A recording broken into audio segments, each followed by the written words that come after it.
যুক্তরাষ্ট্র মেক্সিকো সীমান্ত বন্ধ করে দেওয়ায় মার্কিন প্রেসিডেন্ট ডোনাল্ড ট্রাম্পের বিরুদ্ধে মামলা করেছে অভিবাসী অধিকার সংস্থা আমেরিকান সিভিল লিবার্টিজ ইউনিয়ন।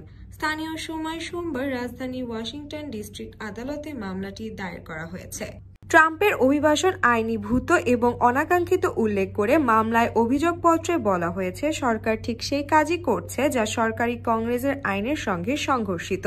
সরকার কংগ্রেসের অনুমতি না নিয়ে আশ্রয় প্রার্থীদের এবং কেবল 1-2 জন নয় এমনকি পরিবারগুলোকেও এমন দেশে ফিরিয়ে দিচ্ছে যেখানে তাদের নিপীড়ন বা নির্যাতনের সম্মুখীন হওয়ার আশঙ্কা রয়েছে।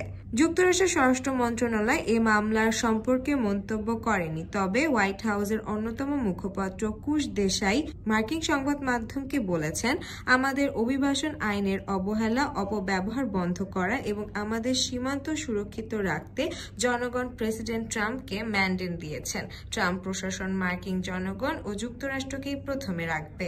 2017 সাল থেকে 2020 সাল পর্যন্ত যখন প্রথম মেয়াদে ক্ষমতায় ছিলেন ট্রাম্প, সে সময় সেই সীমান্ত দেওয়াল নির্মাণের কাজ শুরু করেছিলেন তিনি। তবে 2021 সালে নির্বাচনে জয়ী হয়ে ক্ষমতায় আসার পর সেই দেয়ালটি নির্মাণের কাজ বন্ধ করে দেন ট্রাম্পের উত্তরসূরি জো বাইডেন। 2024 সালে নির্বাচনে জয়ী হয়ে ফের যুক্তরাষ্ট্রের প্রেসিডেন্ট হয়েছেন ট্রাম্প। প্রেসিডেন্ট হওয়ার পরপরই দক্ষিণ অঞ্চলীয় সীমান্ত বন্ধ করে দেন ট্রাম্প।